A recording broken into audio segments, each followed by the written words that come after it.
At first, Earth's government believed they were facing a medical anomaly, an unusual neurological condition spreading through the population, a form of synchronized hallucination. Humanity believed they had discovered an artifact. What they had actually done was the first button in a machine older than their species, a machine built by minds so ancient their creators had become legend. But within 48 hours, that explanation collapsed, because the individuals hearing the signal began doing something impossible. They started agreeing with each other. The architects, somewhere far beyond the Milky Way, had just noticed that one of their nodes had come online again. Strangers from opposite ends of the earth, never having met, somehow described the same thing with the same rhythm, the same geometry, the same impossible vision.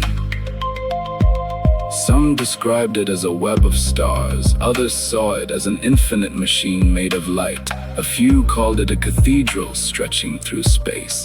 But every description shared one detail: nodes, points of brightness scattered through the darkness, each connected by faint luminous threads, each pulsing with the same pattern. 3 pulses, 2 pulses, 4 pulses. The moment intelligence agencies realized these people were seeing the same structure, the response was immediate: containment, extraction, observation. Within days, governments across the world began quietly detaining individuals who showed signs of synchronization. They weren't called prisoners, they weren't called patients. Officially, the classification referred to them as signal recipients, but in a more informal sense, they earned the intriguing nickname of listeners. Inside the desert research facility, new arrivals were escorted through the reinforced corridors: artists, engineers, farmers, students, children. None of them understood why they had been brought there. Only that they could all hear something others could not, a faint harmonic rhythm beneath reality itself. Some whispered the pulses under their breath. Others drew strange patterns in notebooks, lines, circles, and geometric structures that no mathematician had ever proposed. One child drew the network perfectly, not an interpretation, not an imagination, a precise map. When the scientist compared it to their satellite projections, the match was exact. Dr. Alara Voss studied the drawings in silence. She already knew what the others were only beginning to suspect. The signal wasn't just communicating, it was teaching, slowly, subtly, restructuring how certain minds process reality. The synchronization of individuals was beginning to perceive patterns that the rest of humanity couldn't see. New connections, new geometries, new possibilities. Her voice was barely audible. It's changing us. Neurological scans confirmed it. The brains of synchronized individuals displayed unusual activity across multiple cognitive regions simultaneously, areas associated with spatial awareness, pattern recognition, and abstract mathematics. Their minds were reorganizing, as if the signal were unlocking dormant neural pathways or creating entirely new ones. One scientist stared at the scan results. "This isn't damage."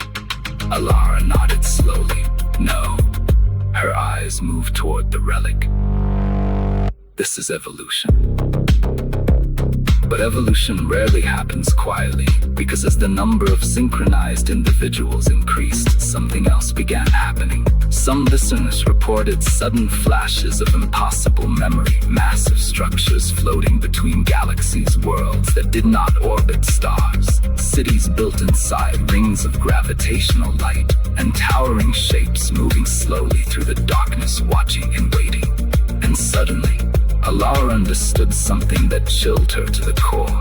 No one had ever abandoned the relic fragments. They were scattered, placed deliberately throughout the cosmos, like sensors, like seeds, like invitations. The vision faded. Alara collapsed back into the laboratory chair, breathing hard. Her colleagues rushed toward her. "What did you see? She looked up slowly, eyes filled with something between awe and dread. The network, her voice trembled. It's not just a communication system. She looked towards the stars. It's a summoning system. At that exact moment, thousands of light years away, a fragment of a relic had been activated once more, and another across the galaxy. Nodes that had been silent for billions of years began responding to the signal. The network was reconnecting. Humanity believed they had discovered an artifact. What they had actually done was press the first button